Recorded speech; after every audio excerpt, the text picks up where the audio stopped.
the story behind Crownhunt actually happened when I moved here, originally from Chicago, like I said, and I couldn't find anybody to do my hair.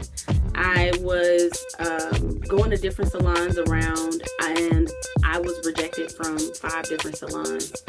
That and I'm talking like I didn't even get to the chair. I walked into the lobby with an appointment, and they were like, "I'm sorry, we can't do your hair." And they were looking at my hair, and I have coily short afro is what I was walking in with, and I was trying to get a wash and blow dry, so I wasn't going in there trying to get nothing special, nothing really elaborate. I was going in to get standard wash and blow dry, and none of them could do my hair. And it turned out the reason why they couldn't do it, because I was talking to one of the owners, was because they had not learned how to style my hair texture in cosmetology school.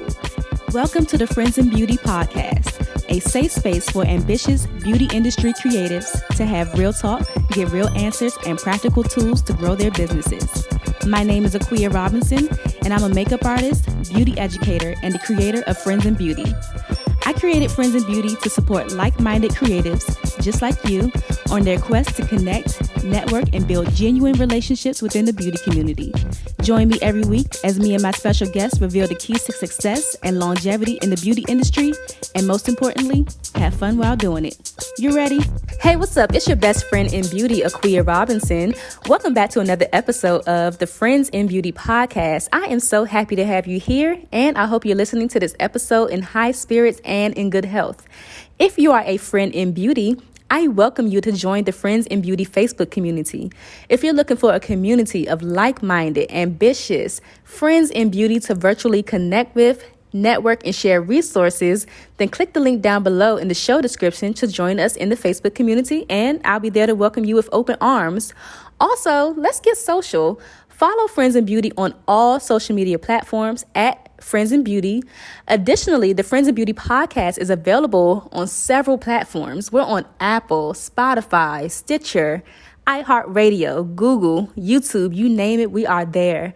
And whatever platform you are listening from right now, I just want to say thank you so much for tuning into the Friends in Beauty podcast. I appreciate it more than you know. And I would love it even further if you took the time to leave a 5-star rating, a review, a like, a comment, a share, a subscribe, or something to let me know how you feel about the Friends in Beauty podcast. Additionally, Friends in Beauty is now on Patreon. So for as little as $3 a month, you can support the Friends in Beauty podcast.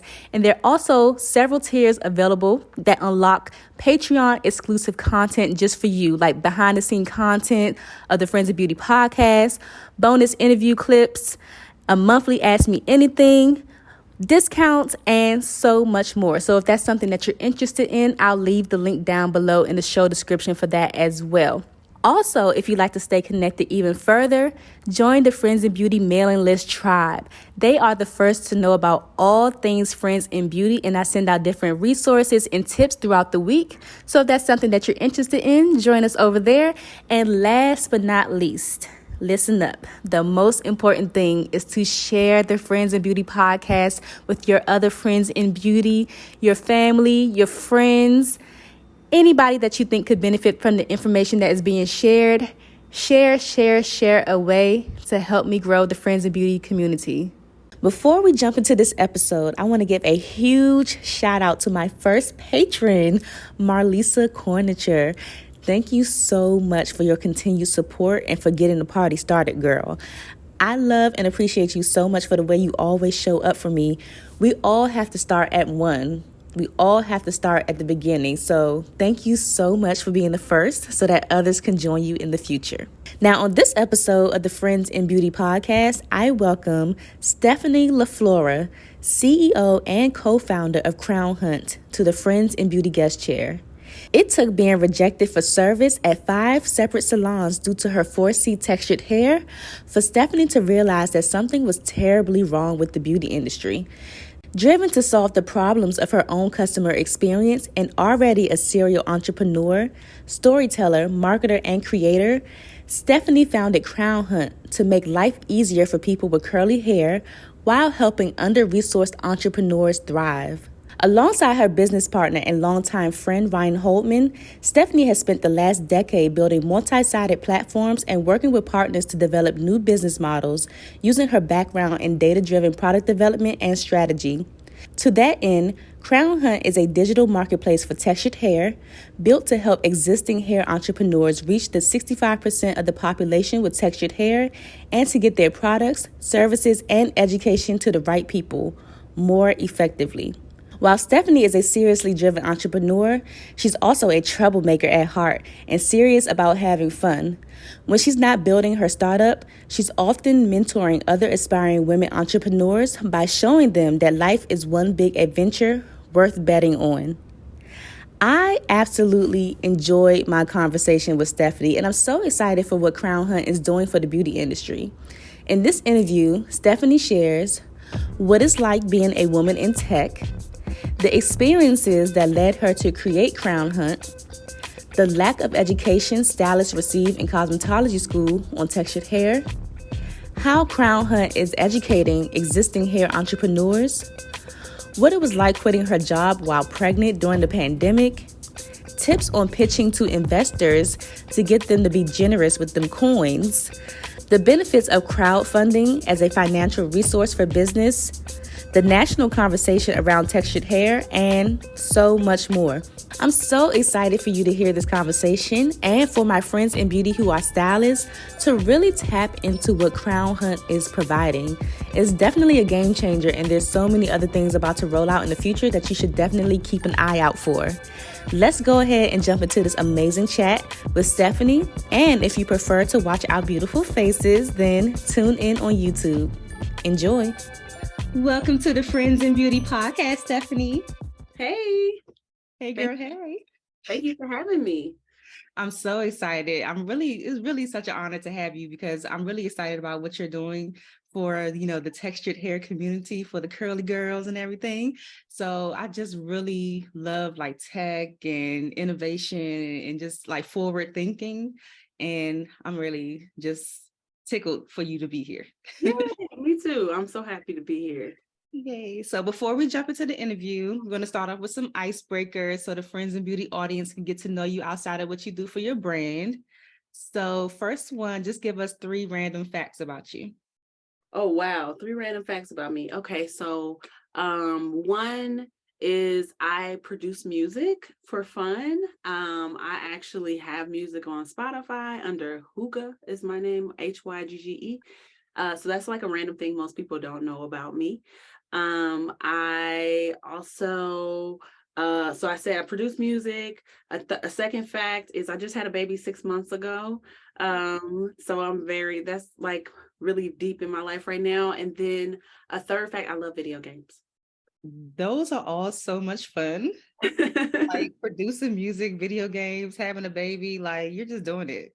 I'm just having fun. I'm trying to have the most fun. It's like very well-rounded. Like you can do everything. If you had to delete all but 3 apps from your phone, like which ones would you keep? Okay, I'm an Instagram person. I love Instagram, so I have to keep Instagram. I think I have to keep Spotify because I love music. Just talked about that.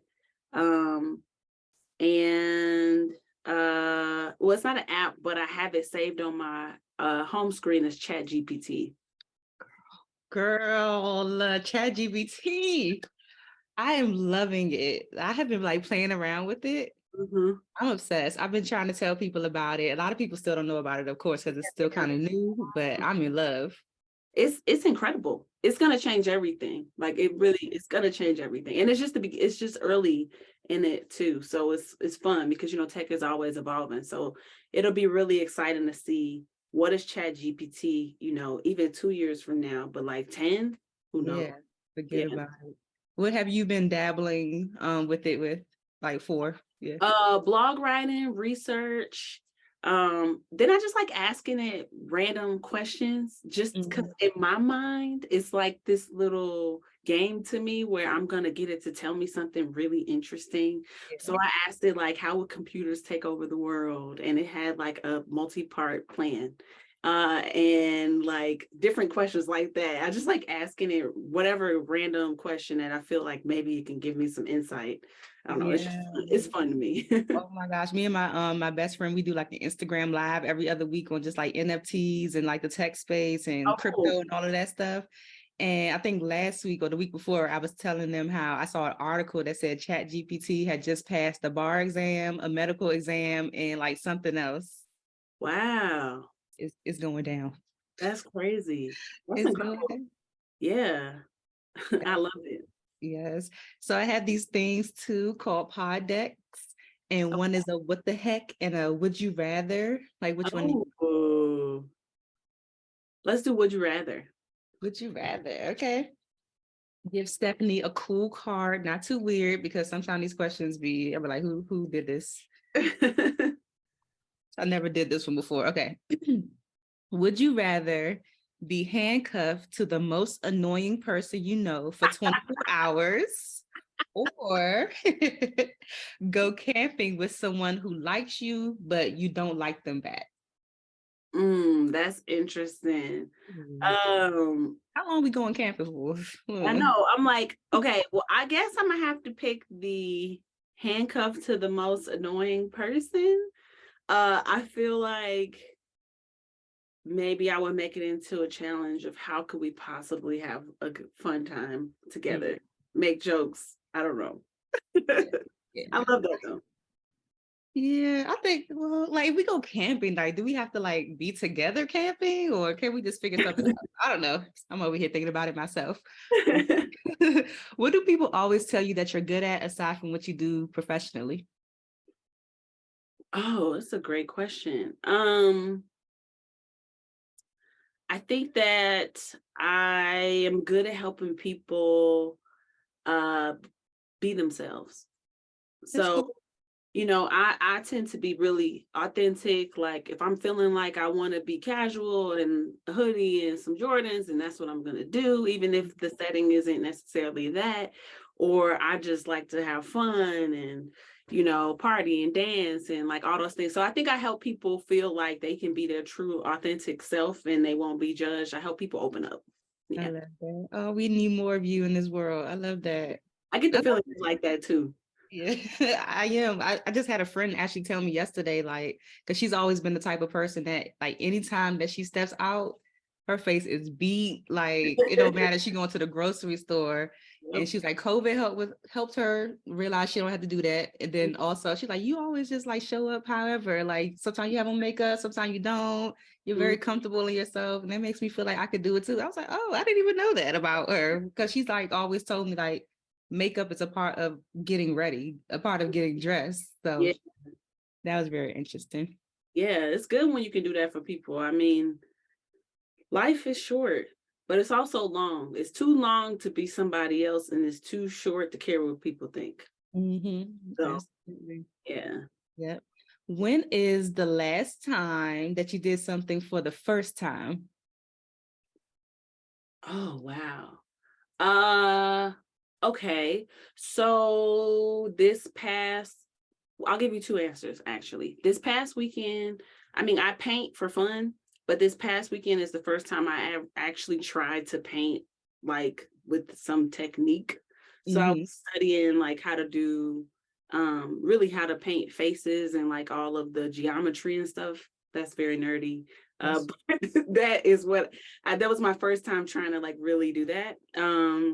And then I'll just say my daughter, when I had her, I actually had a VBAC. So that was the first time I pushed a baby out.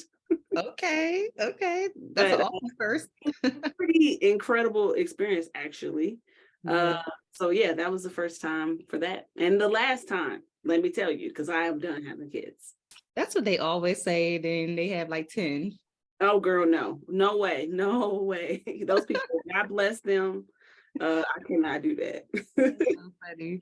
Okay, so if you weren't the co-founder of Crownhunt, what else could you see yourself doing? I could see myself being a photographer. I could see it would be something else artistic for sure. I could also see myself actually becoming a designer, like a web designer. I Okay. love design so much, and it's not like my trade really. Mhm. So I could get deep into that. Okay. I love your sweatshirt too. Hustle culture is a lie. Yeah, this is actually from the accelerator, business accelerator I was in last year, Ocean Accelerator out of Cincinnati. Highly recommend them. In fact, their cohort is open right now for people to join. So Mhm. but yeah, I believe in that. Hustle culture is a lie. Not that hitting goals is a lie, not that having dreams, not even that pushing yourself is a lie, but the idea that there's some type of trophy for you in the end because you were the most tired is Mm. not a thing.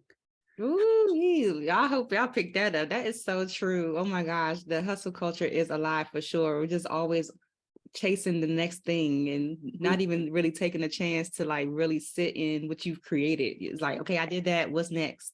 I'm done. Right. It I'm done. doesn't reward you the way you think it will. Mm-hmm.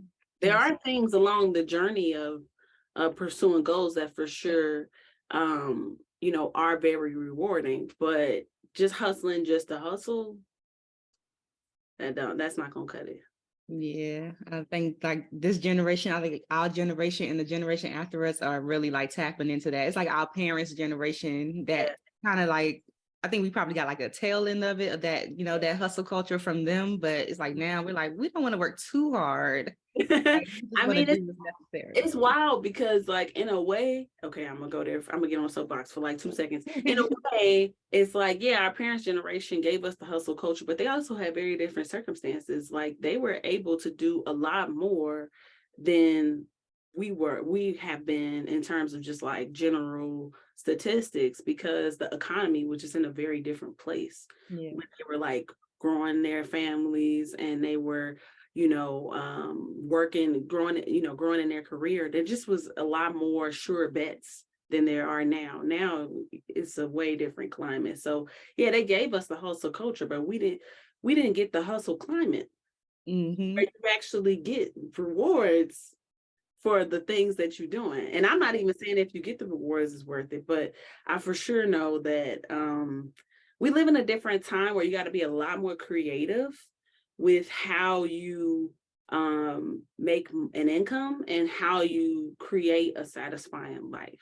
Yeah. Because it's just not the playbook that doesn't really work anymore. And so Mm-hmm. I think millennials, but really Gen Z, is reinventing what a life looks like in terms Yeah. of how do you put it together and what do you prioritize and how much freedom do you have to be creative with your life. And I think that that's it's a really good thing. It sucks to be the one that's figuring it out versus the one that gets to live in it and Yeah. open it when it's figured out. But it's also, I think that the sky's the limit, and that's how I ended up creating Crownhunt, really because um I imagined that anything was possible. And I said, well, why not? Yeah. Why not? I love that. Where are you from? I'm originally from Chicago. I've been in Denver though for 10 years and Crown Hunt's based in Denver. Okay, okay. So what were you doing before you created Clown Hunt? Because you seem like very like a creative. I I'm am like, a creative. yeah. My background was marketing and brand. I also started my career at a publishing company, writing. So yes, I'm definitely a creative. I went to film school. Like I actually, if you look at my like journey up until the 10 years ago, you would be very surprised with where I'm at now. But I think it all kind of makes sense because at the end of the day, I'm a person who loves to tell stories and I really love to reflect the culture. So when I was writing all the time, I was still capturing like what's happening with the culture. And I don't mean even just Black culture, I mean like American culture, like what's happening in our country. And I would like to write about it. And so now I feel like what I'm doing is seeing what's happening in the country and I'm creating products that serve the demand of the people. Like people are saying what they want, what they need. And right now, curly girls are out here like, yo, where is all the stuff we need? Like, where's the products? Where's the services? Yeah. Where's the opportunity to express myself with this hair and not feel like I'm not professional or whatever. So I feel like Crown Hunt is really in response to a cultural movement, even more so than it is just, it is a great business. It's a great business that is, has a lot of opportunity to scale, but it's also a business that's responding to a cultural movement. And I think that everything I do in the future will always be that, because that's just what moves me. Yeah, yeah. What made you move to Denver? I moved to Denver because I got recruited to a tech company. And so that's kind of how I made that move 10 years ago, like this week, which is I crazy. know that time flew. It really did. It's amazing how fast time goes. That's why you got to use it wisely. Yeah, indeed. What was going on in your world that you said, I think I need to create something like, Crown Hunt, and then eventually launch that? Yeah, so the story behind Crown Hunt actually happened when I moved here, originally from Chicago, like I said, and I couldn't find anybody to do my hair. I was going to different salons around, and I was rejected from 5 different salons that, like, and I'm talking like I didn't even get to the chair. I walked into the lobby with an appointment and they were like, "I'm sorry, we can't do your hair." And they were looking at my hair, and I have like coily short afro is what I was walking in with. And I was trying to get a wash and blow dry. So I wasn't going in there trying to get, nothing special, nothing really, elaborate. I was going in to get standard wash and blow dry, and none of them could do my hair. And it turned out the reason why they couldn't do it, and because I was talking to one of the owners, was because they had not learned how to style my hair texture in cosmetology school.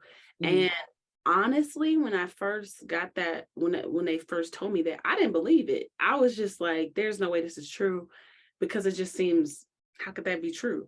So I did some research and found out that that actually was true. And then this was, again, like, this was 2013, so it was a while ago.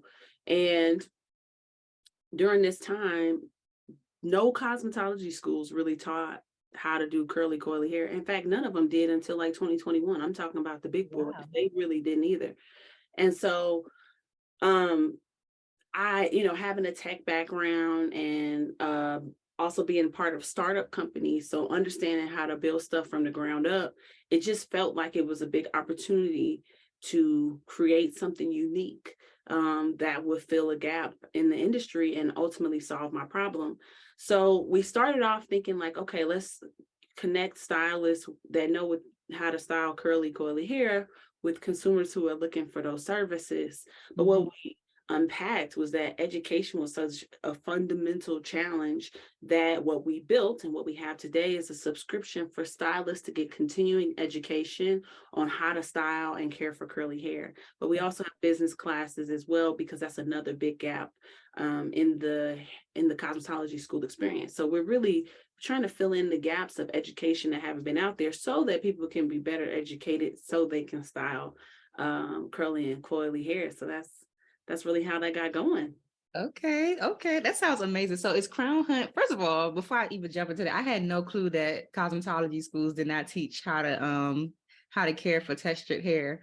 I just automatically assumed that was a part of the curriculum as well. I did too, and everybody who I tell this story to is always surprised. No matter who they are, what their background is, every single person is surprised when they hear this.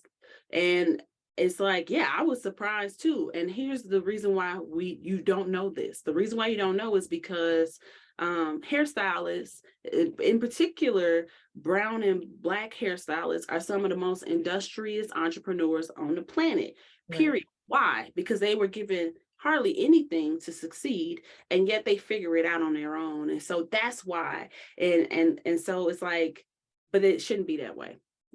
They deserve more resources, and they deserve a lot more support in growing and scaling their businesses. And so that's why we exist. I love that. So Crownhunt is mainly for the stylists to gain education. Is there another side of it for consumers to find those stylists? Not yet. So Okay. the first city that we'll be doing that in will be this year, and it'll be in Denver. Mhm. We're starting in our city because we got to have, the right amount of stylists on the platform in order to connect them with the consumers. So we are going to do consumers, but not yet. People are always really, really, really, really, people want that so badly. And I'm excited about that urgency and working really hard to get there. Yeah. How long did it take you from like the time that you had the idea to actually be able to launch it and go live? It's been a journey. It really has been a journey. I would say that when I really first like created the LLC for Crownhunt was actually 2016. Okay. And at that point, it was more like I was experimenting, I was exploring. I wasn't like, okay, I'm doing this. I had a great tech job. I did not want to leave. And so I was just experimenting and I was doing some research and I was kind of doing it that way. 2020 is really when I got a co-founder. It was when we started bringing together a cohort of stylists and educators in order to do focus groups. That's when we really, really doubled down and said, okay, we're going for it. And then I've actually only been doing this full time for a year. Before that, I was working still in tech. So it's been a journey of me really, I always say that entrepreneurship is grown folks' business. It's for the mature. It is really, really, really freaking hard. And if Mhm. you don't know why you want to do it, if you don't know, if you haven't looked at your other alternatives to doing it and ask yourself why not those choices, it will, it can eat you up. So Mhm. I really took it seriously, especially because I have a family and all that. And it took a while for me to really commit and to feel like my why was strong enough to be able to last through this journey. Yeah, absolutely. What goes into launching this type of business? Because it's an online platform. So what is it that is happening behind the scenes in order to bring this out to like the educators and to the people who need to be educated? Yeah, I mean, I think the foundation of the entire thing has to be based on the customer. And so, talking with stylists, meeting with stylists, the classes on our platform are created because I'm not from the hair industry. Mhm. I mean, I'm in it now, but Yeah. I'm not a cosmetologist. The classes on our platform are created by educators and stylists that have tons of credibility, been in the game for a long time. So building relationships with the educators that we have is a big part of the work. Listening all the time to what people are missing, what people need. That's just such a huge part of it. And then the other part is like developing the tech, improving the technology, working with developers, raising money so that we can actually fund this entire thing to start is a big part of it as well. Mhm. What is the tech that goes in? I'm a techie, like at heart. I never got to use my tech degree, but I Okay. love stuff like this. Like what exactly is the tech that goes into Yeah. it? Like, is it like the web design aspect of it to be able to house those people in the courses and stuff? Yeah, so I mean, we are launching, so we have a beta product that's out now, but we're launching our like first version this month, and that has a couple of different components. It has a class library of classes for stylists on both the education, hair education and the business education side.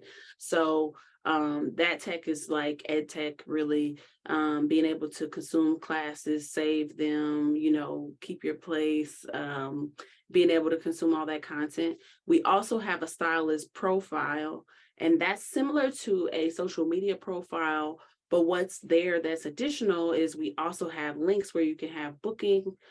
We also have the certifications. So as you complete classes on Crownhunt, you'll get certifications, and those certifications will live on that same profile page. So it's kind of like, imagine a combination of a social media profile combined with like what you might see on LinkedIn and also a gallery. So this becomes a great hub for a stylist to send their clients to, for them to send, people who might want to hire them to work on runway shows or different other types of work. This is a great hub for their work, for their portfolio.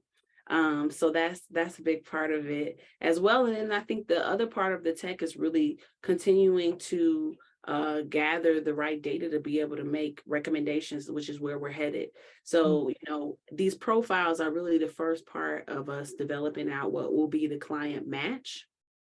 And that client match will be based on like, if I'm looking for somebody to do, let's say, faux locks, which is what I have right now, even though it's tied up, I would be able to look for someone who has certifications in faux locks. Right. And that way I'm getting connected with them. So it's not just someone who's local, but it's also someone who's local who has the credentials to do my hair. So that is a big part of it as well. I think in terms of like the tech for you and for other like tech folks out there, we really believe that the foundation of our entire thing is going to be data. With being able to really understand the consumers and the stylists well enough to recommend the right classes, the right services, the right hair products, because that's in our plan as well. And so all of that really creating this better curly hair experience all around. So we plan to be full circle between stylists, product makers, and consumers is our goal. And so we're constantly we're having to build what we can right now that can solve the most critical problems, but then also planning for the future and making sure that our tech is built to be scaled on rather than being built in a way where you have to like undo things and redo things. And that's always like the hardest part about building a tech platform. Also, the other part about building tech platforms that's really, really challenging is any two-sided marketplace. Is like, how do you build out one side of the marketplace enough and then build out the other side so that there's both people there? And that was kind of like where we started. I wanted to connect stylists with consumers, but the thing that's so hard about that is like, how do you get enough consumers on the platform before you have enough stylists? How do you get enough stylists before you have consumers? So that's like the two-sided marketplace chicken egg problem that is classic. Everybody has it. But the way we are approaching that is by education, because a library of classes can serve one stylist. It can serve 10,000 stylists. So that was where we were like, oh, this is how we can build out one side of this marketplace effectively and really deliver something of value, and then be able to add on the consumers, and the stylists are already there. So that was like a lot of research and meetings and things that really led us to that aha moment, which we had late 2020. Nice. Oh my God, this sounds so amazing. I'm so excited for you. This is awesome. Like, what are like your top 3 classes, I guess, right now on the platform that people have been really enjoying or taking advantage of? That's a good question. Well, it's silk press season right now. So we have how to do a silk press on different hair textures. That's one. We also have a hair extensions class, and it teaches all the different methods of hair extensions, which a lot of people right now want. Tape-ins is an example. And so, our educator, Tawana Dunn, talks through how you do tape-ins, and then what does that mean in terms of different texture of hair, and what should you consider, and things like that. So that's another class that people are really excited about. We also have a class that is about cutting coily and curly hair. And the educator that teaches that class is JC Dobson, who was trained in multiple things, but one of the things she was trained by is a company called Cut It Kinky. And Cut It Kinky is really, really good at phenomenal shapes and cuts on coily, especially like the tightest curls. And I think that's something that is so needed, and people with coily hair are really looking for. So I'm excited to have that class as well. That is really cool. Have you seen any diversity in the type of stylists that are like taking advantage of these classes, like more like other cultures who want to learn how to, do and take care of curly hair? Yeah, Absolutely. We definitely have diversity in the folks that are taking our classes as well as in the people who are teaching the classes. And we've even had people like regular consumers that have taken our classes as well because they wanted to learn how to do their own hair better. So yeah, I think people are really hungry for this type of material. It's difficult to find. It's certainly hard to find in mass. And what we offer is very affordable. Our subscription is less than $100. It's just $99 for the year. The average stylist is taking classes for, a virtual class, $250 to $500. In person, it could be anywhere. It could be up to $2,000 for an in-person class. So we're really a really affordable option that also has the most relevant education that's out there right now. I love that. Yes. Okay. So how was it for you, like quitting your job, like during the pandemic, and you just had a baby and everything? Like, what was It was going through your head? It was nuts. I actually put in my notice right before, I think 2 or 3 weeks before I found out I was pregnant. So that is the way that happened. Uh, Okay. so it wasn't even like when I quit, I knew I was pregnant. I became pregnant like very shortly after I quit. That's fun. And yeah, that was crazy. And I had, yeah. So that was a very big shock. And it was scary. It was very scary. Like that's the truth. The answer is that it was terrifying to do that. But Yeah. I had really gone through a process of really figuring. I looked at my alternatives beforehand. I would say that I'm a reluctant CEO.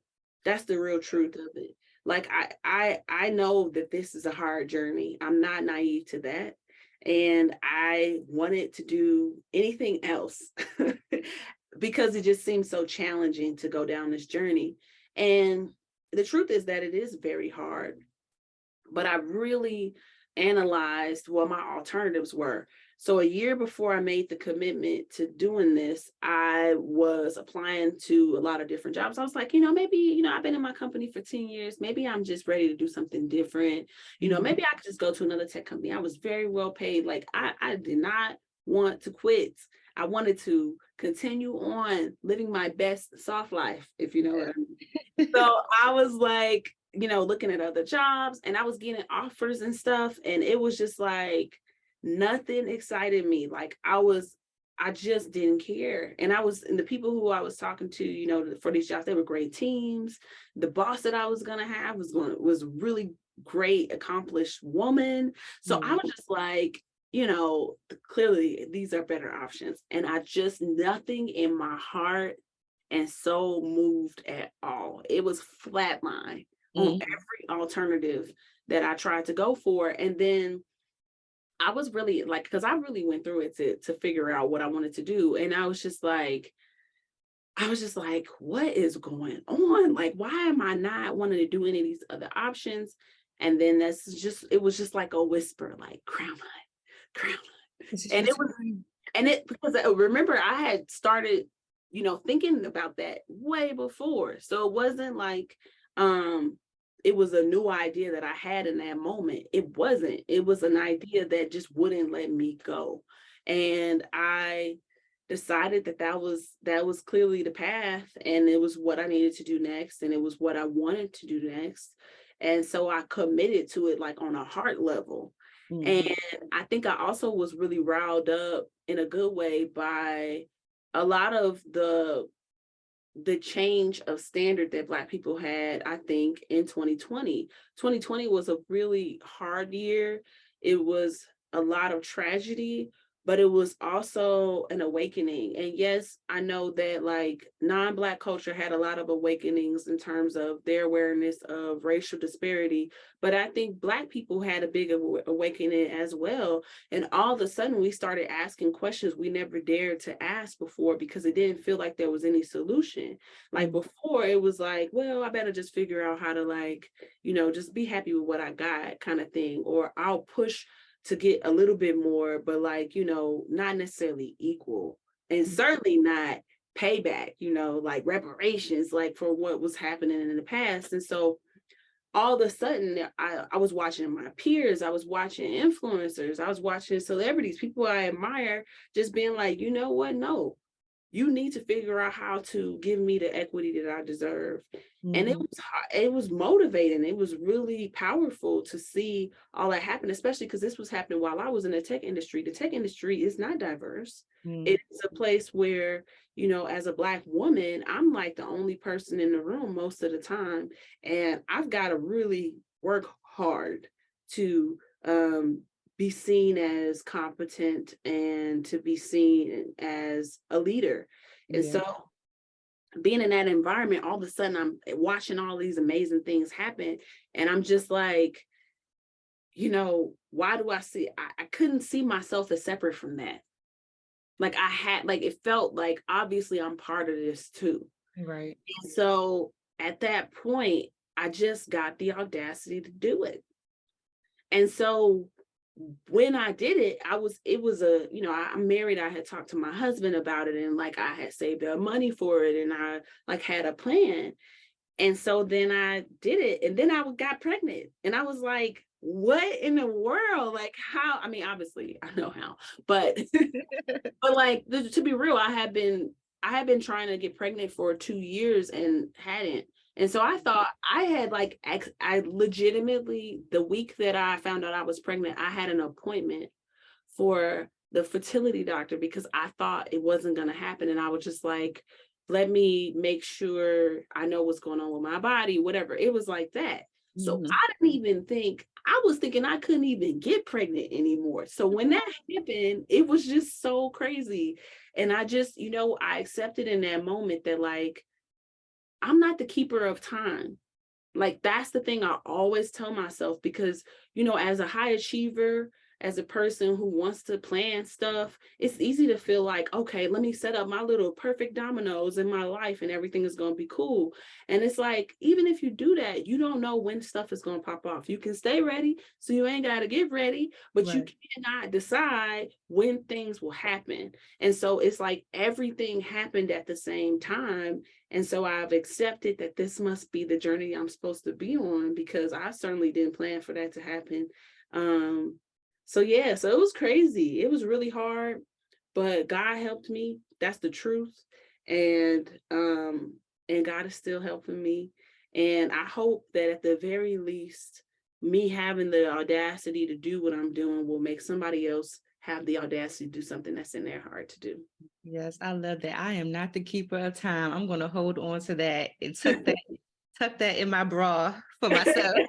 Like it, girl. I love that. And there definitely during the pandemic, there was like a great influx of people fighting for like diversity and inclusion, even in like the beauty industry. There's an organization called the Black Beauty Roster because there's a lot of lack of diversity and inclusion for creatives on set, like models, actors, actresses, when they're going on set to get their hair. People that don't know how to do their hair on set, or people don't know how to do their makeup on set, and they're having to do these things on their own. So it's all over the place, like all over different industries where people are like shedding light and trying to bring awareness to it. So I love that. Yeah. So you did mention like you love storytelling, like the storytelling aspect of yourself. Like what story are you like striving to tell with Crownhunt? Oh, I love that. I love that so much because, okay, quick story. Last year, when I was pregnant, I quit my job while I was pregnant. Well, basically right before I was pregnant, whatever. And I was in a business accelerator, which is very intense, very competitive. And I had a demo day, which is like a day where you pitch a whole room of investors and it's a big deal and it's very intimidating. Demo day, I was 7 months pregnant. So like, just casually like trying to beat every statistic on the planet. And so, and we were one of 100 Black tech companies to be VC funded last year. So I'm very proud of that. And that was all while I was pregnant. So that was like the most intense thing ever. So one of the things that I always tell my husband, here's something I need to hear, like just repeatedly. And in that season, what I told him was I need to hear, imagine the power of telling this story. And that was what I told him I needed to hear, because I wanted to be reminded in the thick of all of it. And I was sick and pregnant. So it wasn't even like an easy pregnancy. So it was just like extra terrible. In the midst of all that, I needed to continuously be reminded that like there's power in telling the story that I'm living out.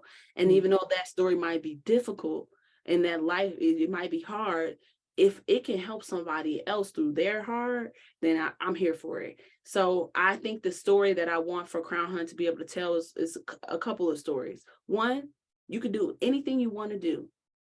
You just got to know that is what you want to do, and you got to believe you can't do it by yourself. The second thing is I want to challenge industries that have not considered everyone that they should have considered. And I want to show them that there's a huge, and this, some people may not like what I'm about to say, but there's a huge economic story connected to that as well, because you can't get everybody to care about what you care about. You can't get everybody to care about you or humanity. Terrible, but true. You can get pretty much everybody to care about money. And so I think that even if people don't see it from a cultural impact perspective, they can see it from a financial impact and see the money that they left on the table by not including folks. Right. So I want to tell all of those stories. Yes, I love that. And it's definitely coins on the table, because the statistics show that, you know, we love to spend money. So they better go ahead and collect these coins while they can. You did mention like getting in front of investors and pitching, and all of that sounds like really exciting. Do you have any tips on how like early age startups can get in front of investors and then, you know, pitch them so well that they're like, yes. How much did you say you need? Okay, yeah, I do. I mean, first of all, accept that it's extremely hard. Okay. And that you will hear a lot of no's before you hear a yes. And that's just important to know, because it's not even about like, oh, be courageous. It's also like, don't psych yourself out to thinking that you don't have something because you heard a no. Every person hears no, everybody. So it doesn't mean you're not on the right track. So that's one. Another thing is, and I just pitched to a room of 40 investors last week in Denver. So be confident. Know you have to be more convinced than everybody in the room that what you have is good. If you're in the room pitching and you're like, do you think it's good? That is not it. That won't work. You have to be so convinced that what you're doing is going to work that people can't help but get excited with you. And if you aren't there, then you need to do what you got to do to get there. What would make you feel that way? Is it sales? Is it having your operations together? Is it having the right team? Is it just getting your pitch together better and being confident in it and knowing it and being able to do it on, you know, somebody wake you up in the middle of the night and you could do it. Whatever it is you have to do to reach that level of confidence, that is your job. And then that will be contagious for other folks. And then another thing is accelerators are a great way to get your first check because their whole point is to help people really early on. It's fairly competitive to get into accelerator. So once you get into one, people are already seeing you as a certain caliber or tier of an entrepreneur and company because you've been accepted into that. And so I think it's definitely worth it. And a lot of times there are checks that come with joining an accelerator on the front end. So once you're accepted, you might get a check for, you know, anywhere from $20,000 to $200,000 just from being accepted into an accelerator.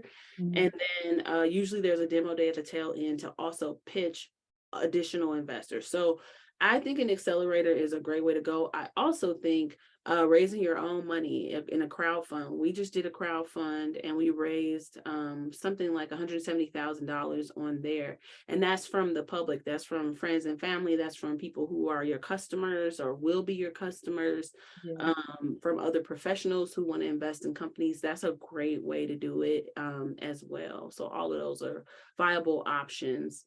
In this study, if you don't understand how the deals are done, there's a book, I think it's called Venture Deals. I'm pretty sure that's the name of it. It's probably the best book you can get to. It's a lot of information. It's very dense, but it's probably the best book you could read to understand how do investments work. What is the incentive for the investor which is a really big deal. It's not just about you getting this money. It's about why is your company a good deal for the investor, and you have to see it that way. But don't be intimidated. Do some research and do what's best for your company. This is all so exciting, and it's definitely going to help me. I'm a part of this cohort right now. I'm from DC. I didn't even tell you I'm from DC. I live in DC. Okay. And I'm a part of a program right now where at the end of it's a 3-month program, but at the end of it, we're going to have to like pitch whatever idea that we have to, investors and stuff. So Exciting. I'm going to take all of your tips. How can people like find out about these different programs? If you look up business accelerators online, you can find a bunch of them. It depends on what industry you're in. If you're in tech, there's a bunch of them, but there's also others. Like if you have a physical product, like a consumer product, there's ones that are just for consumer products. Some of the big brands have accelerators as well. Like Target has an accelerator. Especially for, like I said, if you have the consumer goods piece, there's definitely specific ones for that. There are health industry, medical industry accelerators. So there's a bunch. If you're in Denver, I highly recommend RVC Accelerator. That's the one that I just did. I literally just ended it last week. And so that one is a great program to go through. And Ocean Accelerator is the other one. That's the one for my shirt. They're in Cincinnati, and their cohort is open now. I don't know when this will launch, but it's open right now as of February. So yeah. There's a lot of stuff online. There's tons and tons and tons of resources. So, and also you can also hit me up. I'm happy to provide information. I love helping people get funding and helping people figure this stuff out. Before I even started this journey, I was able to be part of a project where I helped a nonprofit get close to $5 million in grant funding. So I'm very pro helping people who have great ideas and are doing important things figure out the ways to get the money to do what they're doing. Oh, this is so exciting. I love it here. I love having you. I love it. This is so awesome. Okay, so we have to play a game of Never Have I Ever. I forgot to tell you about this. Okay. Of course, we're not going to be drinking, but I have a Never Have I Ever statement for you. Okay. And if this has happened to you before, you can tell the story behind it. If not, give your advice on like how to handle this situation. Okay. So never have I ever been asked or like suggested like at work to straighten my hair to fit in at the workplace. Has that ever happened to you before? Not even straighten or just like change your style just to fit in at the workplace. Wow, that's really interesting. Okay, so admittedly, I've never been asked to straighten my hair. I think that a lot of stuff is subtle, right? Like you're in environments where you can feel that there's a certain type of way that if you dress this way or whatever, it might not be looked at as professional. I went into tech. I'm gonna be real with y'all. I went into tech on purpose because tech typically is a lot more casual. It's the people who dropped out of college. There's a lot of people in tech and people wearing sweatshirts and backpacks, and like it just had a more casual vibe. So a lot of people talk about it right now, but I got in tech 10 years ago. And 10 years ago, it attracted me because it wasn't formal and I felt like I could be more of myself. Now, that doesn't mean it was easy because it still wasn't nobody in there looking like me. So my casual might be perceived differently than somebody else's casual. Right. So I had a choice to make when I went into that. And I decided that I was just going to do me. I'll give you a quick story. I want to write a book at some point in my life, and it will be called Wear the Jordans. And it's based on a story where I was invited to this event at a law firm, and it was a really beautiful, like corporate space, but it was stunning, like, penthouse type, incredible floor to ceiling windows office type situation. And it was just a happy hour, so it wasn't necessarily a formal event. And there was the lawyers at the event, but there were also a lot of investors at the event. And I was coming from a previous event, and I was dressed casually, and I had on a hoodie and I had on some Jordans. And I was like, should I go back to my place and change before I go to this event? And it was a casual event. I mean, happy hours can be more formal, but it really was a casual event. And I was just like, nah, I'm not going to do that. I'm comfortable. I feel good right now. I feel confident right now. I just want to go the way I am. So I went, and I was nervous. It wasn't like I was like, oh, this is definitely going to work. I was just like, this is the way I want to be. So I'm going to be that way, and I'm going to learn what happens. So I went to this event, and I ended up striking up a conversation with the most senior, the partner of the law firm, and about my Jordans, because he had a sneaker collection. And so he was like, let me show you. So he took me to his corner office as the partner of this law firm, and he showed me his sneaker collection in his office. And this was not a Black man. And we ended up striking up a conversation. Long story short, at the end of that day, I had a check from him as an investor in Crownhunt. Yes.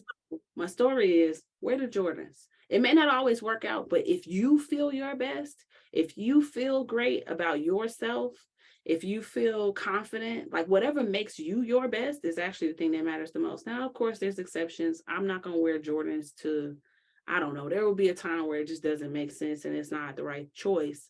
But there's plenty of times where it really doesn't matter, and we still choose not to reflect who we are because we assume that somebody is going to judge us or whatever. But it's like, that's assuming that that other person has something that you don't already have. Like, I'm coming into the room like, maybe I'm the person you need to meet. Period. Yeah. I just, you got to have that, because if you don't, then you want to enjoy the process. Yeah. And I have turned down a job before because they wanted me to take out my nose ring. All right, look, I got two of them. I got a double nose ring. I ain't taking it was in tech. It was in tech. So it's just like, no, I'm good. No. And it's okay that they want that. It's just not for me. I'm not the right fit. Yeah. I know when I was a little bit younger, I used to hear about stories all the time with people wearing braids to work, or even, having locks, cops and all of that, lawyers, where they're like, we're not having it at this law firm. You can't be a cop if you're, if you have braids or locks and everything like that. So I'm wondering if it's kind of like the same, or I guess it's like a lot more lenient now. Well, there's actually legislation that's been passed to make that change. So there's something called the Crown Act, and it's actually not associated with Crownhunt, but everybody thinks it is. There's something called the Crown Act that's been passed in 16 states.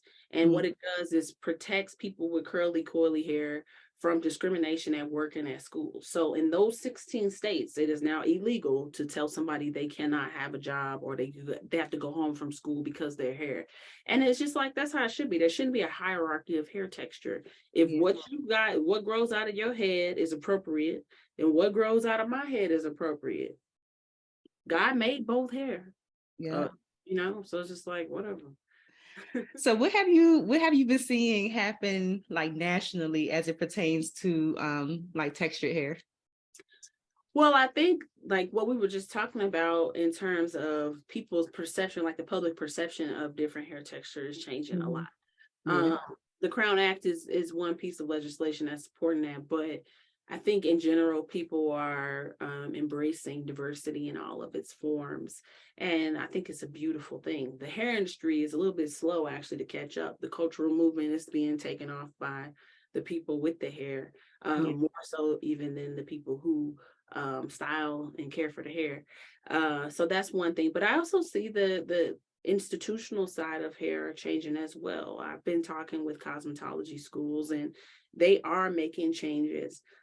And they do want to partner with us actually to support their students and their staff. So it's happening, which I think is a beautiful thing. And I hope that it continues to have people feeling good about themselves, because it just,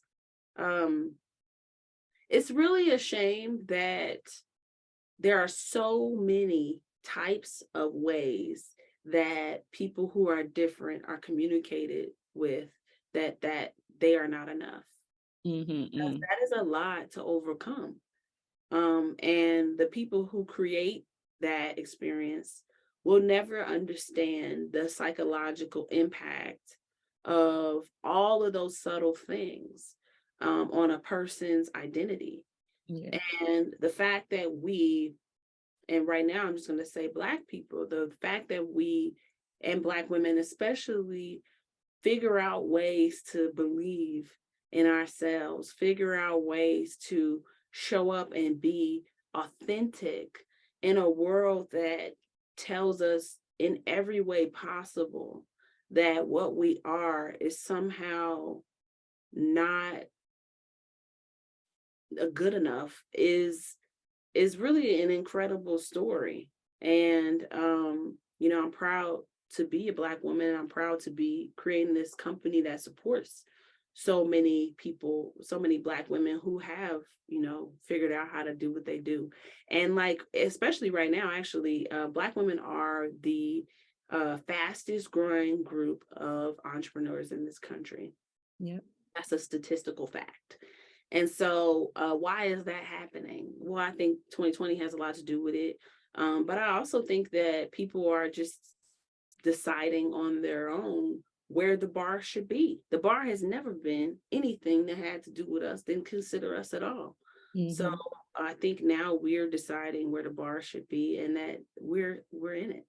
Yes, I love that. And we just always persevere. I think we're so used to having the odds stacked against us that we just always know how to work around the system and get things done the way we need to get it done. That's true. That's facts. That's facts. I mean, it's part of our training. Mm-hmm. It's like, it's in our DNA. Yeah, I've had people say, why? Because I have, a lot of different types of people and friends and whatever. And I've had people say, why? What is it about Black women? Why are you guys so confident and so strong and so this and so that? It's like the answer. First of all, we're not all those things all the time. One, because we're human beings and not machines, no matter how we appear. And then secondly, the reason why we do have a little bit extra, whatever you want to call it, gumption, audacity, swag, I don't know, whatever you want to call that, is because we didn't have a freaking choice.